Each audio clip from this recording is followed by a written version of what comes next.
The date is September 12th, 1896. Inside a massive Italian Renaissance palace overlooking the Atlantic Ocean, a man is dying. He is only 55 years old, but his body has been destroyed by stress, overwork, and the crushing weight of being born into America's most powerful family. His name is Cornelius Vanderbilt II, and he is the head of the Vanderbilt dynasty, the richest family in American history, worth over $300 billion in today's money. As he lies in his bedroom, struggling to breathe, unable to speak after a massive stroke has paralyzed half his body, his eyes can see through the window to the ocean beyond. He built this house, 70 rooms, $7 million, the most expensive summer home ever constructed, to prove that the Vanderbilt name meant power, refinement, and permanence. He called it a cottage. The press called it a palace. But here's what no one understood in 1896, what wouldn't become clear for another 50 years. This palace wasn't a symbol of the family's strength. It was the beginning of their destruction. And the man dying in that bedroom had worked himself to death to build it. But this story doesn't start with Cornelius II's death. It doesn't even start with the construction of the breakers. To understand how one of the most magnificent homes in American history became a monument to a family's collapse, we need to go back 60 years earlier to a funeral in 1877 that would change everything. Because on that day, when the original Commodore Vanderbilt died and his will was read, he made a decision that would doom his descendants for generations. He gave almost everything, 95% of the largest personal fortune ever assembled in America, to just one son. And that decision created a pressure, a burden, an impossible expectation that would eventually kill that son, fracture the family, and turn their palaces into prisons. This is the story of the breakers. But it's not a story about architecture or wealth or Gilded Age excess, though it contains all those things. This is a story about what happens when a family becomes a brand, when children become custodians of legacy rather than individuals, when a house becomes so important that it consumes the people who live inside it. This is a story about the weight of inheritance, about the corrosive effects of dynastic pressure, and about how the same ambition that builds empires can destroy the human beings at their center. And by the time we're finished, you'll understand why the breakers, this palace that still stands today, visited by hundreds of thousands of tourists every year, is actually one of the most haunting places in America. Not because it's abandoned or decayed, but because it's perfectly preserved, frozen in time, a monument to the moment when the Vanderbilt family reached their absolute peak and began, almost immediately, their long, tragic fall. But I'm getting ahead of myself. Let's go back to the beginning. Let's go back to a man who started with nothing and built everything. Cornelius Vanderbilt, the original Commodore, was born in 1794 on Staten Island to a family so poor that he received almost no formal education. At 11 years old, he quit school permanently. At 16, he borrowed $100 from his mother to buy a small ferry boat, and he began transporting passengers and cargo between Staten Island and Manhattan. This was not glamorous work. It was brutal, dangerous, physical labor, rowing through storms, competing with established ferrymen who would sometimes try to ram his boat or drive him out of business through intimidation and violence. But young Cornelius had something that his competitors lacked, an absolutely ruthless determination to win, combined with a willingness to undercut prices, outwork everyone, and use any tactic necessary to dominate his market. By his mid-20s, he had expanded from a single ferry to a small fleet. By his 30s, he had moved into steamships, recognizing earlier than almost anyone that steam power would revolutionize water transportation. By his 40s, he was one of the largest shipping operators in America, controlling routes to California during the gold rush and accumulating his first millions. And then, in his late 60s, an age when most men would retire, Commodore Vanderbilt made the decision that would transform his fortune from significant to epochal. He sold most of his shipping interests and invested everything into railroads. This was 1863, the middle of the Civil War, and railroads were chaotic, competitive, often poorly managed, and extremely risky. But Vanderbilt understood something that other investors missed. Whoever controlled the rail lines between New York and Chicago would control the movement of goods across the eastern United States, and whoever controlled that movement would become unimaginably wealthy. Over the next 14 years, he acquired the New York Central Railroad, then the Hudson River Railroad, then the Harlem Railroad, consolidating them into an integrated system that dominated freight and passenger transport. He built Grand Central Depot in Manhattan, the predecessor to today's Grand Central Terminal, creating an architectural monument to his power, while simultaneously controlling access to America's largest city. By 1877, when the Commodore died at age 82, he had accumulated a fortune of approximately $100 million. To put that in perspective, this was nearly 2% of the entire American economy at the time. In today's terms, adjusted for economic growth rather than just inflation, Commodore Vanderbilt's wealth would be worth something like $300 billion, making him significantly richer than any individual alive today, richer than Elon Musk or Jeff Bezos, one of the wealthiest human beings who has ever lived. But here's where the story takes its first dark turn. Because the Commodore had 13 children, 8 who survived to adulthood, and a wife who had been his partner for decades. And when his will was read, the family discovered something shocking. He had left almost everything, $95 million of his $100 million fortune, to just one son.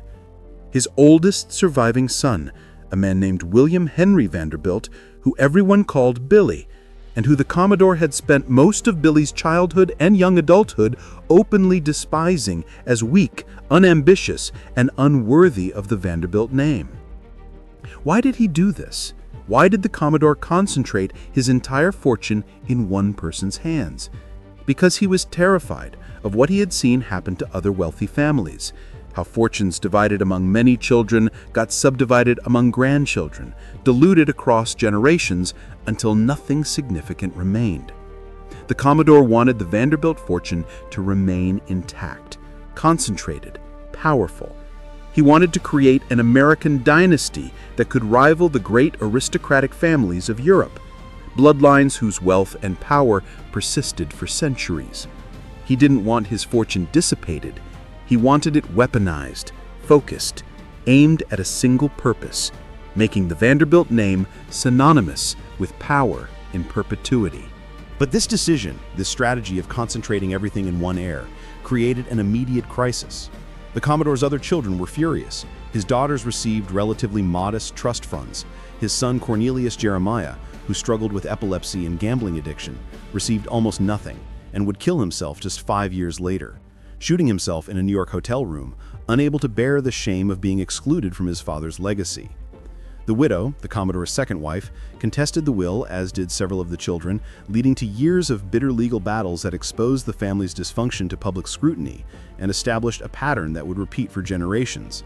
Vanderbilts fighting other Vanderbilts over money, family relationships destroyed by inheritance disputes, love and loyalty subordinated to the mathematics of wealth distribution. But the person this decision affected most profoundly was William Henry, Billy Vanderbilt, the son who inherited everything and with it inherited an impossible burden. Because Billy hadn't been groomed for this role, the Commodore had considered him incompetent for most of his life, had forced him to work managing a small, unprofitable farm on Staten Island while the Commodore built his shipping and railroad empire. Only in the last decade of the Commodore's life, when Billy was already in his 50s, had the old man finally brought him into the railroad business and discovered, to his apparent surprise, that Billy was actually extremely competent, methodical, careful, excellent at administration and operations. But competence and desire are not the same thing.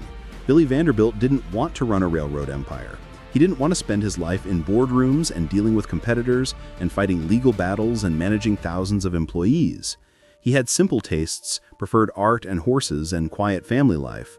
But now, at age 56, having finally earned his father's respect, he inherited not just $100 million, but also the expectation that he would preserve it, grow it, and pass it to the next generation even larger than he received it. The wealth wasn't really his to enjoy. It was a responsibility, a duty, a burden that he was now obligated to carry. And Billy carried it brilliantly. Over the next 8 years, from 1877 to 1885, he nearly doubled the Vanderbilt fortune, expanding the railroad network, making strategic investments, crushing competitors, and proving himself to be an even more effective businessman than his father. By 1885, Billy Vanderbilt was the richest person in the world, worth approximately $200 million, and the Vanderbilt railroads controlled thousands of miles of track and employed tens of thousands of people. He had succeeded beyond anyone's expectations, had taken his father's legacy and magnified it, had secured the family's position at the absolute pinnacle of American economic power.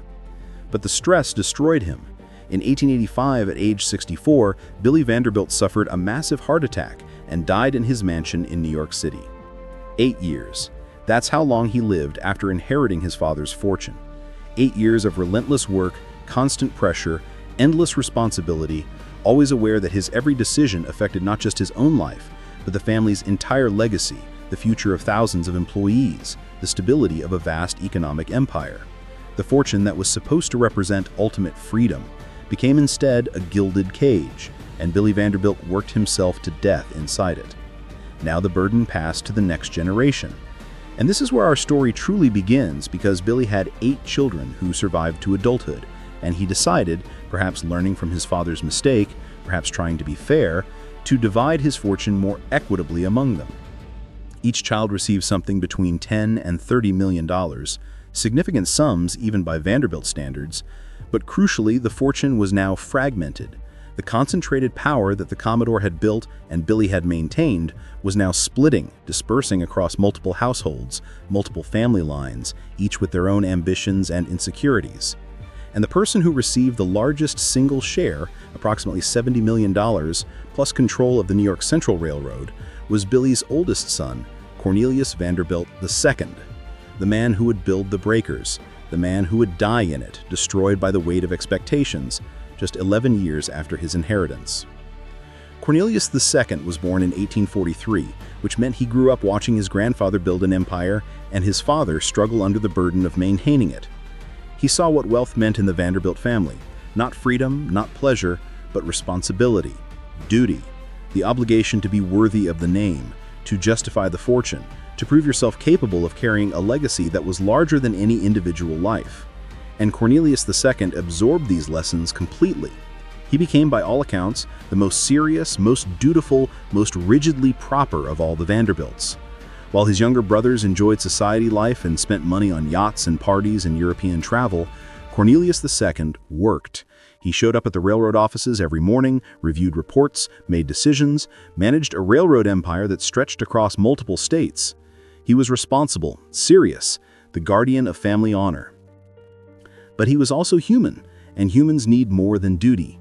In 1867, at age 24, Cornelius II married a woman named Alice Claypool Gwynn, and this marriage would become one of the few genuinely happy elements of his life. Alice came from a respectable but not wealthy Cincinnati family, and she brought to the marriage something the Vanderbilts desperately needed: warmth, genuine affection, a sense of family that wasn't transactional or performance-based. She loved Cornelius not because he was a Vanderbilt, but because he was a serious, ethical man who treated her with respect and kindness. And Cornelius, who had grown up in a family where love was conditional on success and approval had to be earned through achievement, found in Alice something he had never experienced before: unconditional acceptance. They had 7 children together, and by all accounts, Cornelius II tried to be a different kind of father than his grandfather had been: more present, more affectionate, though still bound by Victorian formality and the constant demands of business. The family lived in Manhattan, first in a large house on Fifth Avenue at 57th Street, then moving to an even larger mansion at Fifth Avenue and 58th Street. These were not modest homes, they were appropriate to the family status, filled with art and fine furnishings, staffed by dozens of servants. But they weren't palaces. They weren't monuments. They were in their way almost restrained by Gilded Age standards, reflecting Cornelius II's personality. Proper, dignified, but not ostentatious. And then something happened that changed everything, something that wounded Cornelius II so deeply, that humiliated him so profoundly, that he made a decision that would ultimately destroy him. And that decision was to build the Breakers. The triggering event was his younger brother's wedding. His brother Willie K. Vanderbilt married a woman named Alva Smith in 1875, and Alva was everything that Cornelius II's wife Alice was not. Ambitious, social climbing, obsessed with status, and determined to force New York's old money aristocracy to accept the Vanderbilts as equals. The old families, the Astors, the Livingstons, the Schermerhorns, still looked down on the Vanderbilts as nouveau riche, as uncultured railroad magnates who had money but no breeding, no taste, no legitimate claim to aristocratic status. This infuriated Alva, and so she convinced Willie to build her a palace. In 1883, the Willie K. Vanderbilt Mansion opened at 660 Fifth Avenue at 52nd Street, and it was unlike anything New York had ever seen. Designed by Richard Morris Hunt in the French Renaissance style, with a limestone facade copied from the Château de Blois in France, filled with tapestries and paintings and furniture imported from European palaces, the house cost $3 million, an absolutely staggering sum at the time. And Alva christened it with a costume ball so extravagant, so exclusive, so carefully orchestrated as a social power play that it became the defining event of the Gilded Age. 1,200 guests attended, each in elaborate historical costumes, and the party cost over $250,000 for a single night. And crucially, Alva used the ball to force Carolyn Astor, the Mrs. Astor, the absolute queen of New York society, to acknowledge the Vanderbilts as social equals. Mrs. Astor's daughter desperately wanted to attend the ball, but Alva announced that she couldn't send an invitation to the Astor daughter because Mrs. Astor had never formally called on Alva, and you couldn't invite someone to your home who hadn't acknowledged your existence. This put Mrs. Astor in an impossible position: either maintain her snub of the Vanderbilts and disappoint her daughter, or surrender and call on Alva, thereby admitting that the Vanderbilts had won, that money had triumphed over pedigree. Mrs. Astor surrendered. She called on Alva. The invitation was sent. And from that night forward, the Vanderbilts were no longer just rich, they were socially legitimized, accepted, powerful in ways that transcended mere wealth. Cornelius II watched all of this happen, and he was horrified. The ostentation offended his sense of propriety. The social climbing struck him as undignified. Willie was his younger brother, and yet Willie had somehow eclipsed him, had built a more famous house, had married a woman who had achieved what Cornelius, despite being the head of the family, despite controlling the railroad and holding the largest fortune, had not: unquestioned social supremacy. And worse, people were starting to talk, were starting to wonder, if Willie could build a $3 million palace in Manhattan, what would Cornelius, the head of the family, the one with the real money and power, build? Surely something even more magnificent. Or was he perhaps less capable than people assumed, less important? Was Willie actually the dominant Vanderbilt now? These questions gnawed at Cornelius II. They kept him awake at night. They fed an anxiety that was always present in him, a deep-seated fear that he wasn't enough, that he would fail in his duty to maintain the family's prestige, that he would be the Vanderbilt who let the dynasty slip, who proved unworthy of the name and the burden it carried. And so he made a decision. He would build something that would silence all doubts, that would establish permanently and unquestionably that Cornelius II Vanderbilt was the true head of the family, the one whose taste and wealth and power surpassed everyone else's. He would build not in Manhattan, where space was limited and every mansion competed for attention, but in Newport, Rhode Island, where America's wealthiest families maintained summer estates, where the ocean provided a dramatic backdrop, where he could build on a scale that would be impossible in the city. He would build the Breakers.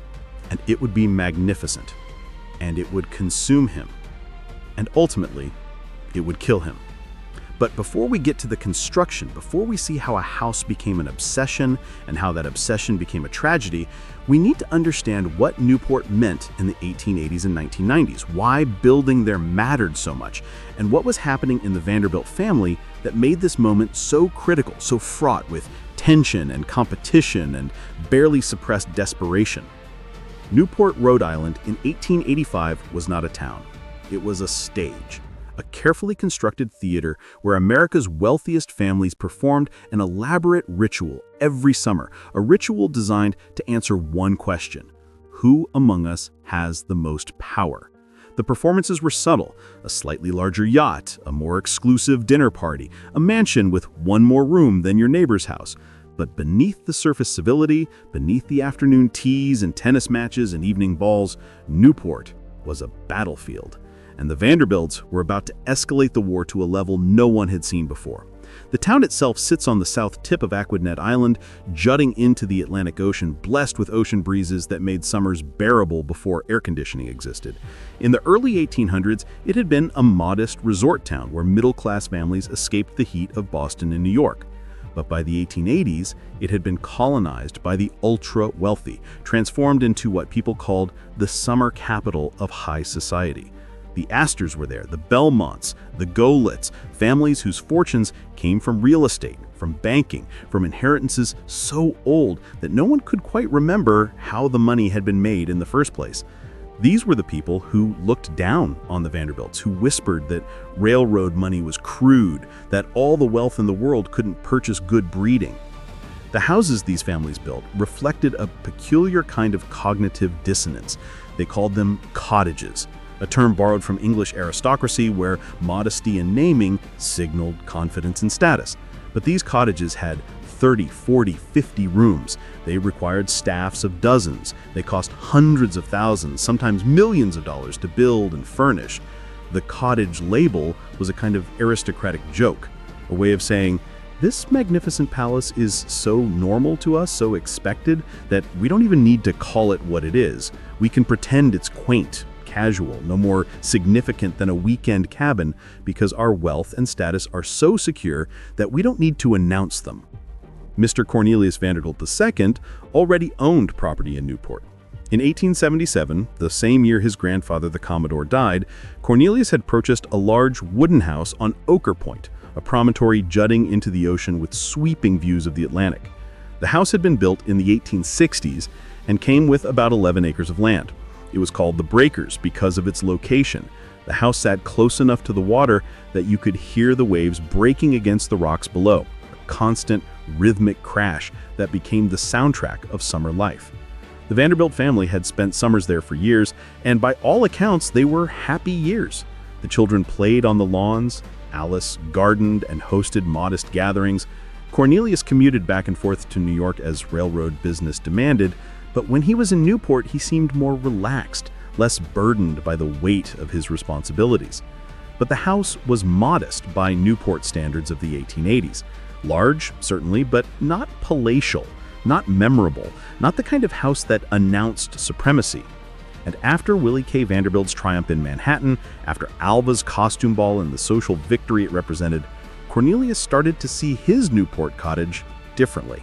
Not as a pleasant summer retreat, but as evidence of insufficiency, a statement, inadvertent but damning, that the head of the Vanderbilt family was content with less than the younger brother, that Cornelius lacked Willie's vision, Alva's ambition, the willingness to build something truly great. And in November 1892, the decision was made for him. The original Breakers house caught fire and burned to the ground. The cause was never definitively determined, possibly faulty wiring, possibly a problem with the central heating system that had recently been installed. The family wasn't in residence at the time, so no one was injured, but the house was completely destroyed, reduced to a smoking ruin in a matter of hours.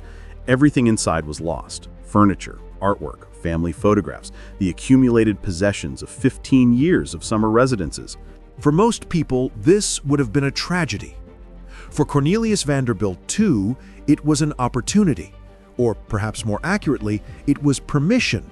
He could now rebuild, and in rebuilding, he could construct something that would silence every whisper, answer every question, establish permanently and definitively that he was the Vanderbilt who mattered most. He could build a monument, a palace, something so magnificent that it would make Willie's Manhattan mansion look modest by comparison. Something so expensive that it would demonstrate the true scale of the Vanderbilt fortune. something so architecturally significant that it would stand for centuries as a testament to the family's power. He hired Richard Morris Hunt, the same architect who had designed Willie's Mansion, the most prestigious architect in America, the first American to study at the École des Beaux-Arts in Paris, the man who understood how to translate European grandeur into American contexts. Hunt was in his 60s by this point, at the peak of his career, and he had designed mansions for Astors and Belmonts and most of the major families of the Gilded Age. But he had never been given a commission like what Cornelius was about to request. The instructions were simple, but staggering in their implications. Design the finest residence in America. Money was no object. The house should reference the Italian Renaissance palaces of the 16th century, particularly the palazzos of Genoa and Turin. It should be constructed of materials that would last for centuries, no wood that could burn, no compromises on quality, nothing temporary or fragile. Every detail, from the largest architectural elements down to the doorknobs, should be the finest that money and craftsmanship could produce. And it should be completed as quickly as possible, because Cornelius wanted to see it finished, wanted to host his family and guests there, wanted to live in the culmination of his vision before his time ran out. That last detail is important and haunting, because by 1892, Cornelius Vanderbilt II already knew his time was running out. He had suffered a stroke in 1887, just 5 years earlier, a relatively minor one, but frightening nonetheless. A sudden weakness in his left side, difficulty speaking for several hours, doctors telling him he needed to slow down, reduce stress, take time away from business. He had ignored this advice almost completely, because how could he slow down? The railroad empire required constant attention. Competitors were always probing for weakness. Labor disputes erupted regularly and needed managing. The family's investments were complex and demanded oversight. And beyond the practical necessities, there was the psychological impossibility of stepping back, of admitting that he couldn't handle the burden, that he might be, as his grandfather had once thought his father was, insufficient to the task of maintaining the Vanderbilt legacy. So he kept working, and the stress kept accumulating. And now he was embarking on what would become the most expensive, most complex residential construction project ever attempted in America, a project that would require his constant attention and decision-making for years, that would add to his already crushing load of responsibilities rather than relieving any pressure. It was, in retrospect, an act of either tremendous courage or profound self-destruction, and perhaps it was both simultaneously, inextricably linked, two sides of the same desperate need to prove himself worthy. Construction began in 1893, and from the beginning, it was clear this would be unlike any private home ever built in America. Hunt designed a 70-room Italian Renaissance palazzo, 4 stories tall, constructed primarily of limestone and marble, with a steel structural frame to ensure stability and fireproofing. The footprint was enormous, roughly 125,000 square feet of living space, not counting the outbuildings and service structures. To put that in perspective, the White House is approximately 55,000 square feet. The breakers would be more than twice the size of the official residence of the President of the United States, and it would be one family's summer cottage, occupied for perhaps 3 months each year. But size alone wasn't what made the breakers extraordinary. It was the obsessive attention to detail, the absolute refusal to compromise on quality anywhere in the structure. The limestone for the facade was quarried in Indiana, selected for its uniform color and durability. The marble came from Italy, different varieties for different rooms, chosen not just for beauty but for symbolic and historical associations. The bronze used for doors and window frames was custom cast. The wrought iron gates and railings were handcrafted by master artisans. Every square inch of the house was designed, specified, inspected, and approved by either Hunt or Cornelius himself, and frequently both. The construction process required extraordinary coordination. Hunt employed hundreds of craftsmen, stonemasons, woodcarvers, painters, gilders, plasterers, many of them brought from Europe specifically for this project because American craftsmen didn't have the necessary skills for the level of detail required. Entire rooms were designed and built in Europe, then disassembled, shipped across the Atlantic, and reassembled in Newport. The project became a kind of inverse immigration, with European artistry flowing west to serve American wealth, a reversal of the cultural dynamics that had existed for centuries. Cornelius involved himself in every aspect of the construction. He reviewed architectural drawings obsessively, questioning details, suggesting modifications, insisting on changes that would improve quality or historical authenticity. He traveled to Europe multiple times to inspect materials, to visit the Italian palazzos that were serving as inspiration, to purchase art and furnishings that would be appropriate to the house's grandeur.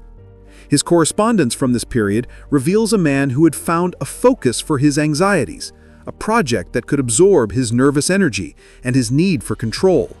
But it also reveals the toll this focus was taking.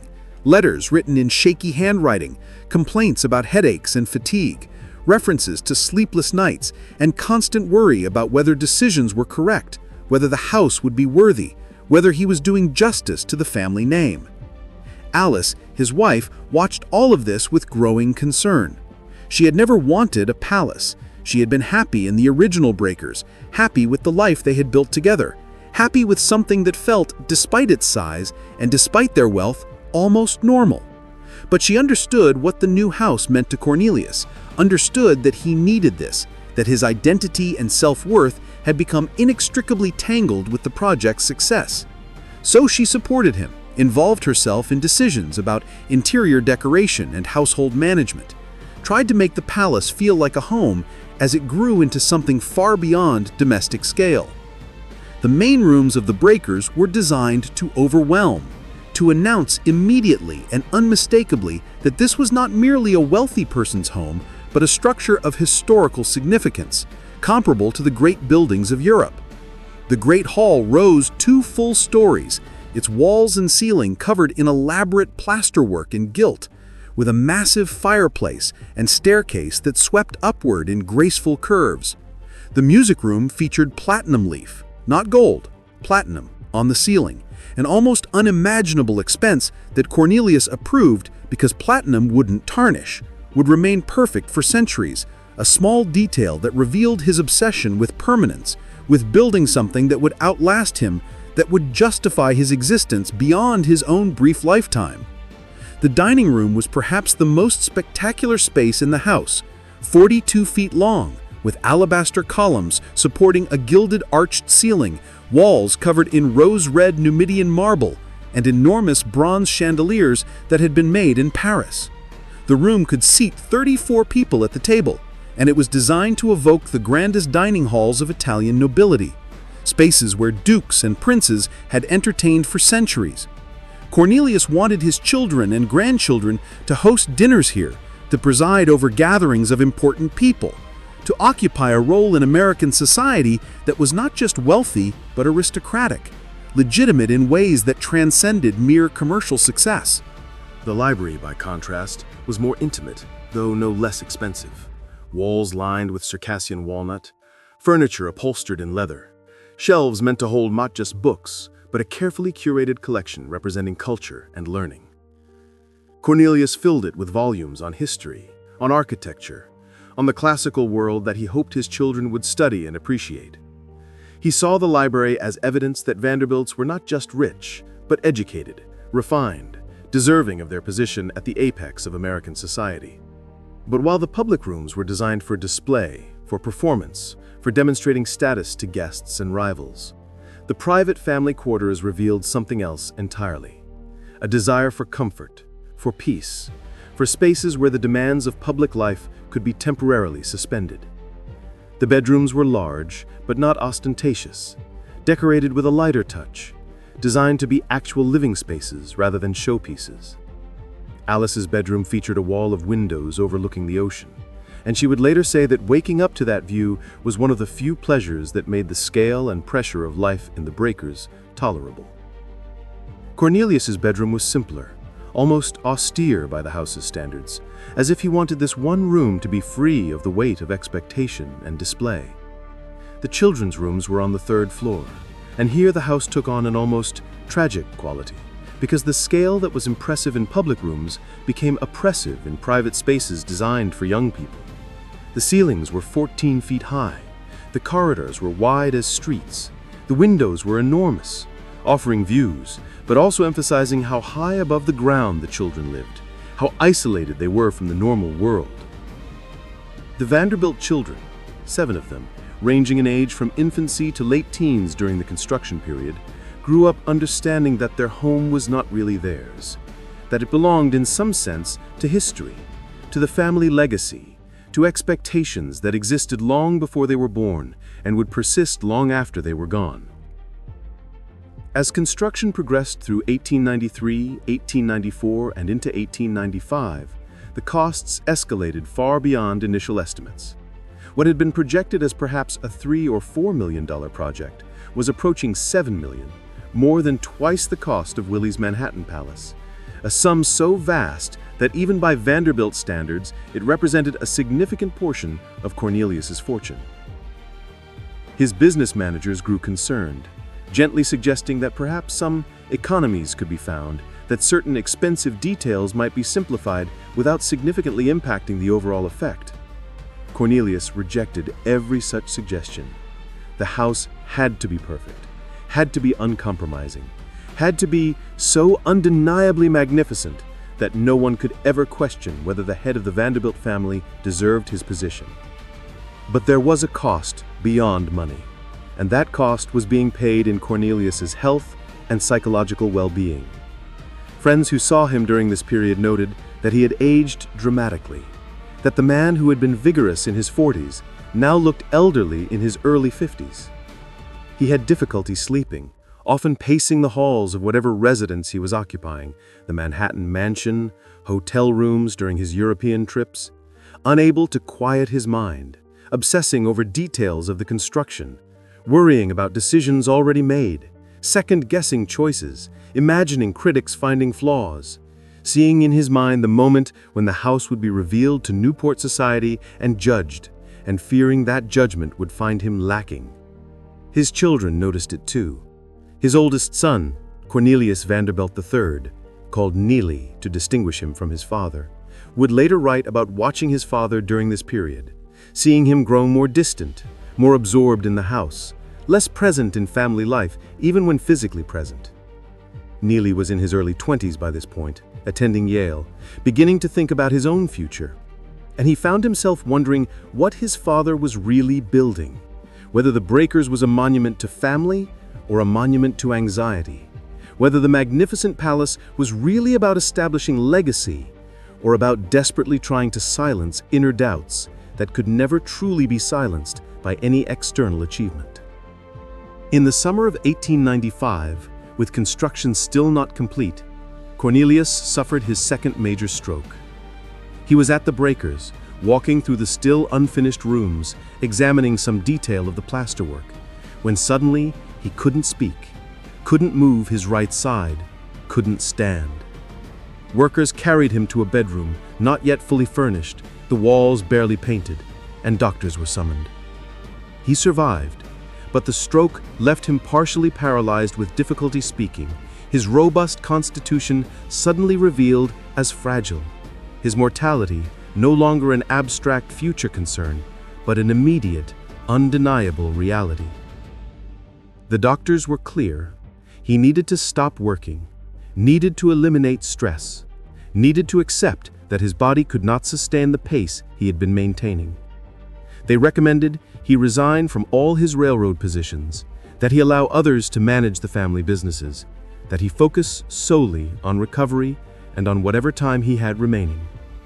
And Cornelius agreed, or seemed to agree, nodding his head in the ways that his paralyzed condition allowed, indicating understanding and compliance. But he didn't stop.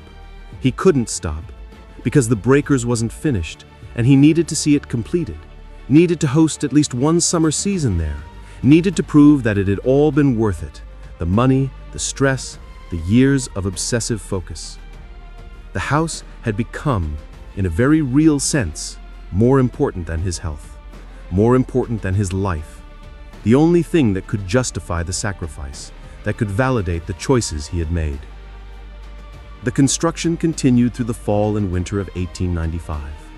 Work crews labored through cold weather, through snow, rushing to complete enough of the house that the family could occupy it the following summer. And they succeeded. In July 1896, the breakers opened for its first summer season. Not completely finished, some rooms still lacking furniture, some details still being refined, but functional, inhabitable, ready to fulfill its purpose as the stage for Vanderbilt family life and Newport social performance. The response from Newport society was everything Cornelius had hoped for and feared. The house was acknowledged as the most magnificent private residence in America, perhaps in the world. Newspaper coverage was extensive and laudatory. Visitors were awed by the scale, the craftsmanship, the sheer expense represented in every room. The breakers became instantly iconic, the standard against which every other Newport cottage would be measured and found wanting. Cornelius Vanderbilt II had achieved his goal. He had built something that established, beyond any possible dispute, that he was the preeminent Vanderbilt, the true head of the family, the one whose taste and wealth surpassed everyone else's. But the triumph was brief and hollow, because Cornelius himself was dying. The second stroke had damaged him profoundly, and the stress of seeing the project through to completion, of maintaining appearances through that first summer season, of hosting guests and accepting congratulations while his body was failing, accelerated his physical decline. He spent much of that summer in his bedroom, looking out at the ocean, unable to fully enjoy the palace he had built, unable to walk through its rooms without assistance, unable to speak more than a few words at a time. Alice stayed by his side, as she had for nearly 30 years of marriage, and she watched her husband slip away inside the monument he had built to prove his worth. The house that was supposed to represent ultimate success had become instead a kind of elaborate tomb, beautiful and permanent and utterly indifferent to the human suffering contained within its walls. The waves continued to break against the rocks below, the same sound that had given the house its name, a constant rhythmic reminder that the ocean didn't care about wealth or status or family legacy, that nature continued its patterns regardless of human ambition, that everything Cornelius had built was, in the largest sense, temporary and insignificant. He died on September 12, 1896, just 2 months into the first season at the Breakers. He was 55 years old. The official cause of death was cerebral hemorrhage, a third stroke, final and fatal. But the real cause was the accumulated weight of being Cornelius Vanderbilt II, of inheriting a fortune and a name that came with expectations no human being could fully satisfy, of trying to prove through architecture and wealth that he was worthy of a legacy he had never asked for but could never escape. His funeral was held at the Breakers, in the great hall he had designed, surrounded by the marble and gilt and elaborate plasterwork that had consumed so much of his final years. Hundreds attended, representatives from every major family in New York and Newport society, all of them walking through the magnificent rooms, all of them noting the irony that the house meant to establish Cornelius's supremacy had instead become the setting for acknowledging his death. The newspapers that had praised the house's grandeur now wrote obituaries noting that Cornelius had worked himself to death, that the stress of managing the Vanderbilt fortune had destroyed him, just as it had destroyed his father before him, that the family's wealth was beginning to look less like a blessing and more like a curse, something that consumed its heirs rather than enriching their lives. And now the question became, what happens next? Because Cornelius left behind a widow, 7 children, and a fortune that had to be divided according to his will. And that will, when it was read, revealed decisions that would fracture the family, that would turn sibling against sibling, that would prove that the Breakers, far from being the monument to family unity and strength that Cornelius had intended, would instead become a symbol of everything that had gone wrong, everything that continued to go wrong in the Vanderbilt dynasty. But before we get to the will, before we see how inheritance destroyed relationships and how the palace became a prison for those who remained, we need to understand what was happening with the next generation, with Cornelius's children, particularly his oldest son, Neely, who was about to make a decision that would shock Newport society, enrage his mother, and reveal that the Vanderbilt fortune, far from guaranteeing family harmony, was actually tearing the family apart from the inside. The reading of Cornelius Vanderbilt II's will took place in the library at the Breakers, the same room where he had spent his final conscious hours, surrounded by the books he had carefully selected to represent culture and learning, the room that was supposed to symbolize the Vanderbilt family's intellectual legitimacy. Outside, the ocean continued its endless rhythm against the rocks. Inside, lawyers shuffled papers, while Alice Vanderbilt sat rigid in her chair, her face composed in the perfect mask of grief that Victorian propriety demanded, and her 7 children waited to learn how her father had chosen to divide his fortune, and more importantly, how he had chosen to define their futures. The will was not surprising in its broad structure. Cornelius had learned from his grandfather's mistakes and his father's partial corrections, and he had tried to find a middle path. Alice received the Manhattan mansion and a substantial income for life, ensuring she would never want for anything. The younger children each received trust funds calibrated to their age and position in the family, enough to live comfortably but not enough to be completely independent, structured to provide income rather than principal, designed to last for generations. These provisions were generous and appropriate, and no one objected to them. But the bulk of the estate, the controlling interest in the New York Central Railroad, the largest block of Vanderbilt securities, the real core of the family's economic power, went to the oldest son, Cornelius Vanderbilt III, called Neely. At 23 years old, Neely inherited approximately $70 million, and with it, the mantle of family leadership, the responsibility of being the next Cornelius Vanderbilt, the guardian of a legacy that had already killed his father and grandfather. The will stipulated certain conditions. Neely had to prove himself capable of managing the inheritance, had to work in the family business, had to demonstrate the seriousness and dedication that the Vanderbilt name required. But the core message was clear. He was the heir, the chosen one, the next link in the dynastic chain. There was only one problem. Neely didn't want it. He had watched what the inheritance had done to his father, had seen the stress and the strokes and the obsessive need to prove worthiness through achievement, had witnessed the construction of the Breakers consume his father's health and ultimately his life. And Neely had reached a conclusion that would have been heretical to his grandfather, possibly incomprehensible to his father. The Vanderbilt fortune was not a blessing, but a burden, not an opportunity, but a trap, and he wanted no part of it. More than that, Neely had fallen in love. Her name was Grace Wilson, and she was beautiful, intelligent, vivacious, and, by the standards of Alice Vanderbilt and Newport society, completely unacceptable as a bride for the head of the Vanderbilt family. Grace's father had been wealthy, but had lost his fortune in bad investments and market speculation. The family wasn't poor exactly, but they were in that precarious position of maintaining social appearances while lacking the financial foundation to sustain them. Grace herself was known in Newport as charming and ambitious, qualities that Alice Vanderbilt interpreted as evidence of fortune hunting, of a calculated plan to entrap Neely and secure access to the Vanderbilt millions. Alice forbade the match. She was not cruel about it. She never raised her voice, never made scenes, but she made her position absolutely clear.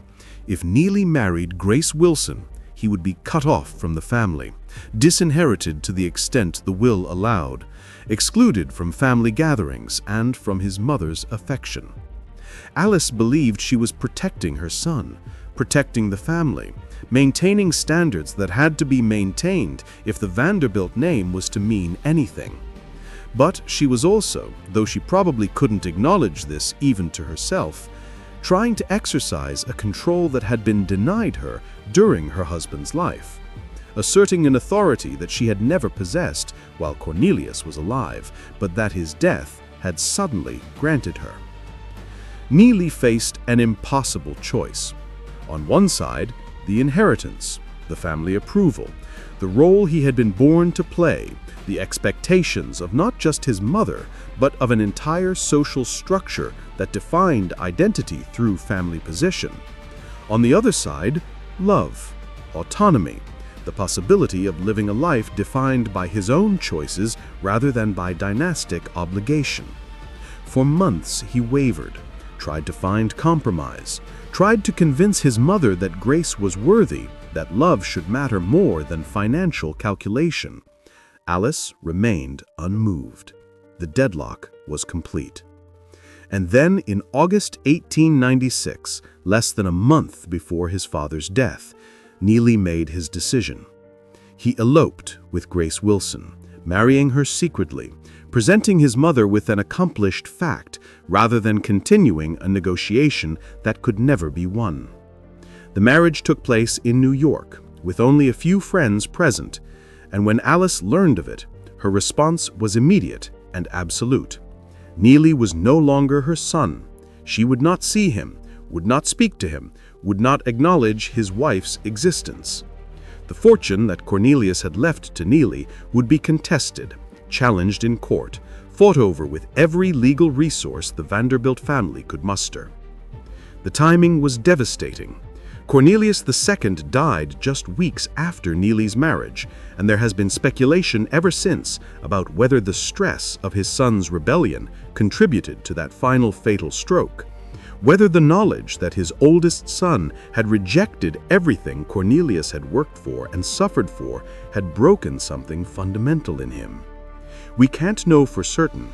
Cornelius couldn't speak clearly after his second stroke, couldn't express his thoughts on his son's marriage. But the temporal proximity is haunting. The heir apparent had rejected his inheritance, had chosen love over duty, personal happiness over family obligation. And then the family patriarch died, his vision for dynastic continuity shattered before his body was even cold. The legal battle that followed was vicious and public, everything the Vanderbilts normally tried to avoid. Alice's lawyers argued that Neely was not mentally competent to manage the inheritance, that his marriage to an unsuitable woman demonstrated poor judgment that disqualified him from controlling the family fortune.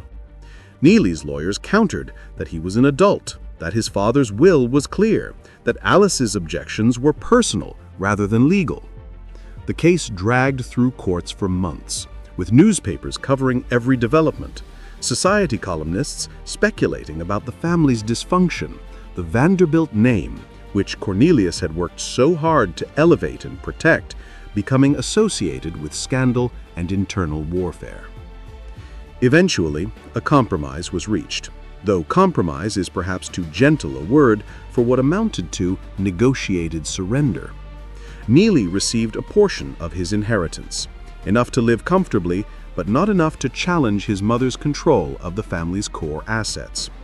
Alice retained control of the breakers and most of the fortune, effectively becoming the head of the family, despite having no official role in the railroad business. And the price of this settlement was a permanent rupture in the family. Alice never reconciled with Neely, never acknowledged Grace as her daughter-in-law, never met her grandchildren from that marriage. Mother and son lived the rest of their lives in the same social circles, sometimes attending the same events, moving through Newport and New York in parallel, but never intersecting, maintaining a grudge that both were too proud and too wounded to abandon.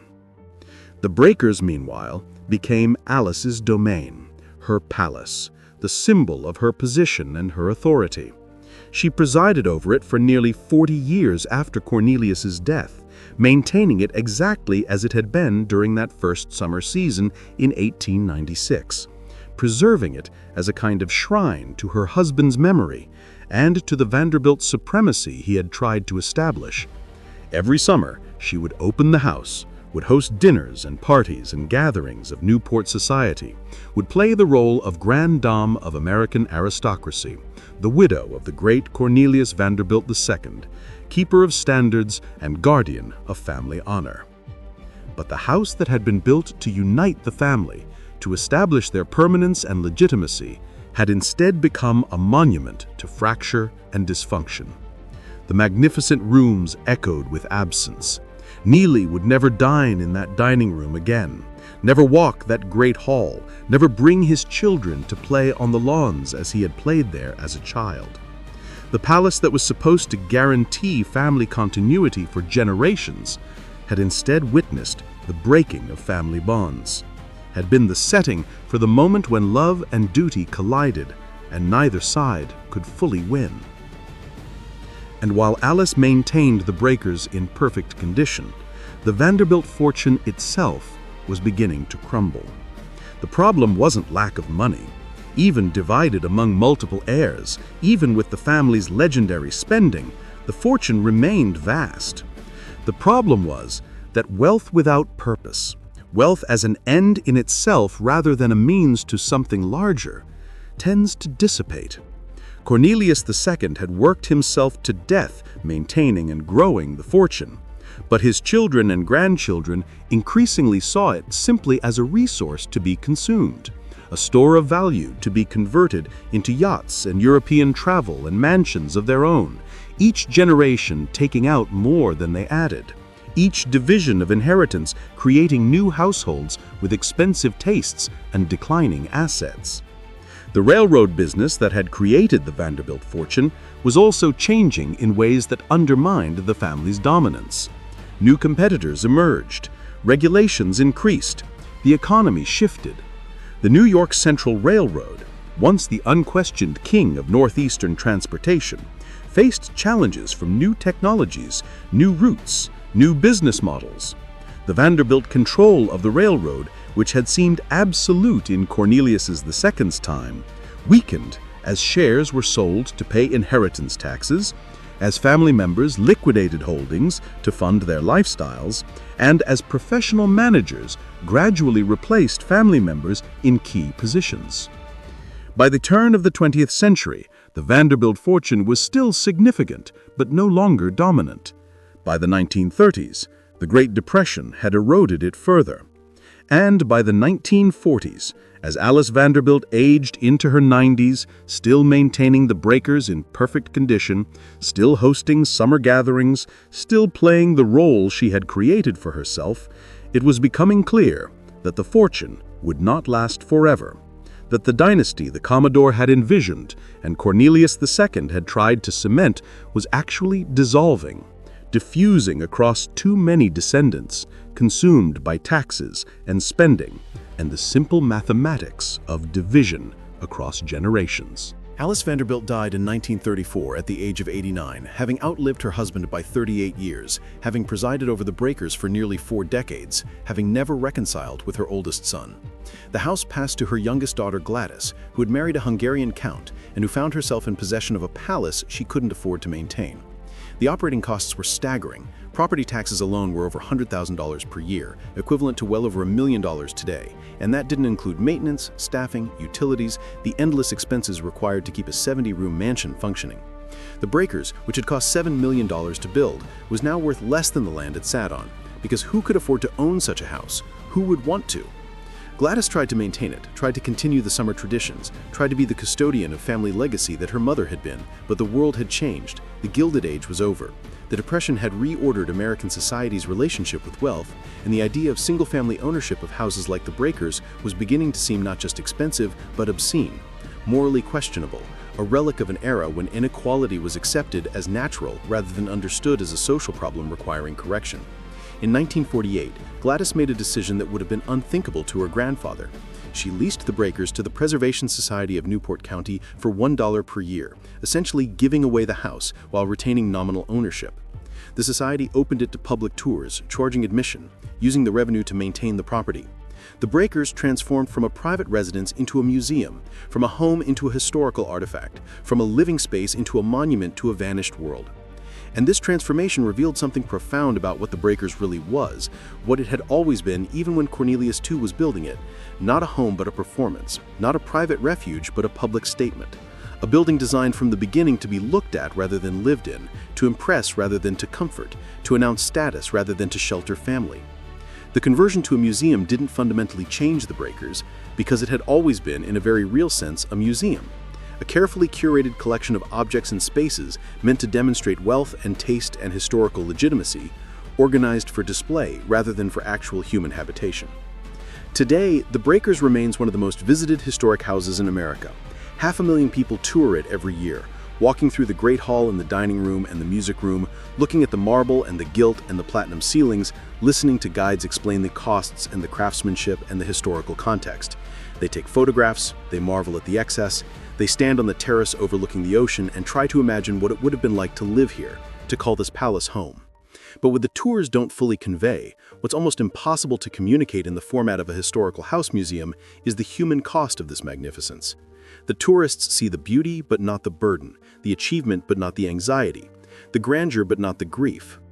They don't see Cornelius II pacing these halls at night, unable to sleep, obsessing over details, driving himself toward the stroke that would kill him. They don't see Alice sitting alone in her later years, maintaining perfect standards in a house full of memories and absences, estranged from her son, her husband dead for decades, presiding over a legacy that had cost everything and delivered nothing but material splendor. They don't see Neely, the heir who rejected his inheritance, who chose love over duty and spent the rest of his life wondering if he made the right choice, if the freedom he gained was worth the family connection he lost, if there might have been some way to have both, to be both autonomous individual and dutiful son, to honor his father's memory without sacrificing his own happiness. He lived until 1942, long enough to see the Breakers become a museum, to see the Vanderbilt fortune dissipate, to understand that the inheritance he had rejected would have been as much curse as blessing, that his father had been destroyed by exactly the burden Neely had refused to carry. The Vanderbilt fortune, that $300 billion in modern terms, that the Commodore had assembled and tried to preserve through concentrated inheritance, was effectively gone by the 1970s. In 1973, a family reunion was held and not a single descendant of the Commodore was still a millionaire. The fortune that was supposed to last for centuries, that had been carefully structured and guarded and passed down through controlled inheritance, had been completely consumed in less than 100 years. 120 descendants of Cornelius Vanderbilt attended that reunion, and among them, they possessed nothing remotely approaching the wealth of their famous ancestor. The dynasty had failed. The strategy of concentrated wealth had failed. And the Breakers stood as the most visible monument to that failure. A $7 million palace built to establish family permanence, now owned by a preservation society, maintained by tourism revenue, lived in by no one. But perhaps failure is the wrong word. Perhaps what happened to the Vanderbilts isn't a story of failure, but a story about the limits of what money can accomplish, about what it can and cannot purchase, about what it preserves and what it destroys. The Commodore believed he could use wealth to create permanence, to build something that would outlast mortality, to establish a name that would echo through centuries. And in a narrow sense, he succeeded. The Vanderbilt name is still famous, still recognized, still associated with American history and Gilded Age grandeur. The Breakers still stands, perfectly preserved, more beautiful now than when Cornelius II died in it, visited by more people in a single year than probably saw it during the entire period when the Vanderbilt family owned it. But the thing the Commodore actually wanted, a dynasty, a family united by shared purpose and mutual loyalty, descendants who would honor his legacy by maintaining and growing the fortune he had created, that thing he never achieved. Instead, his concentrated inheritance strategy created pressure that destroyed his heirs, turned siblings into rivals, made wealth a source of conflict rather than security, transformed palaces into prisons and inheritances into burdens too heavy for human beings to carry. The Breakers doesn't tell a story about the power of wealth. It tells a story about wealth's fundamental powerlessness in the face of the things that actually matter: love, family connection, psychological well-being, the ability to live a life of genuine meaning and purpose rather than one defined entirely by external expectations and the need to prove worthiness to people who are already dead. Cornelius II spent $7 million and destroyed his health trying to prove he deserved his inheritance, trying to demonstrate that he was worthy of his family name, trying to build something that would justify his existence. And what he proved instead was that no amount of marble and gilt and architectural magnificence can substitute for self-acceptance, that you cannot build your way to inner peace, that the questions that tormented him, am I enough, have I done enough, will I be remembered as worthy, cannot be answered by external achievements, no matter how spectacular those achievements might be. The final irony of the Breakers is that it has outlasted the dynasty it was built to celebrate. The house remains perfect while the family has dispersed, scattered across the country and the world, their connection to the Vanderbilt fortune now merely historical, a genealogical footnote rather than a lived reality. The tourists who visit the Breakers in Newport are walking through a monument to ambition's limits, to dynasty's impossibility, to the human costs of trying to transform wealth into permanence and status into meaning. And perhaps there's something almost hopeful in that realization, something liberating in understanding that the thing the Vanderbilts tried to do, establish an American aristocracy, create a family whose wealth and power would persist for centuries, was always impossible, always doomed, not because they weren't rich enough or ambitious enough or dedicated enough, but because that's simply not how human life works. Families change, fortunes dissipate, individuals have their own dreams that don't align with dynastic plans, and the palaces we build, no matter how magnificent, cannot contain or control the messy, complicated, ultimately unmanageable reality of human beings trying to live meaningful lives. The Breakers stands today as one of the most beautiful houses in America, and also as one of the saddest. A monument to everything that wealth can buy and everything it cannot, to the grandeur of ambition and the tragedy of its fulfillment, to the dream of permanence and the inevitability of change. When you visit it, when you walk through those perfect rooms and look at those ocean views, remember that you're seeing the culmination of one man's desperate effort to prove his worth, to justify his inheritance, to build something that would outlast him. He succeeded in building the palace, but he couldn't save himself, he couldn't save his family, he couldn't create the dynasty he dreamed of. And in the end, all that remains is the beautiful, empty house, perfectly preserved, welcoming strangers, telling a story that his builder never intended, but that might be more valuable than the one he tried to tell. A story about what matters, what endures, and what we lose when we confuse wealth with worth, achievement with meaning, palaces with homes. If this story moved you, if it made you think differently about wealth and family and what we build to justify our existence, I want to ask you to do 3 things. Subscribe, share, comment. Thank you for watching, and I'll see you in the next story.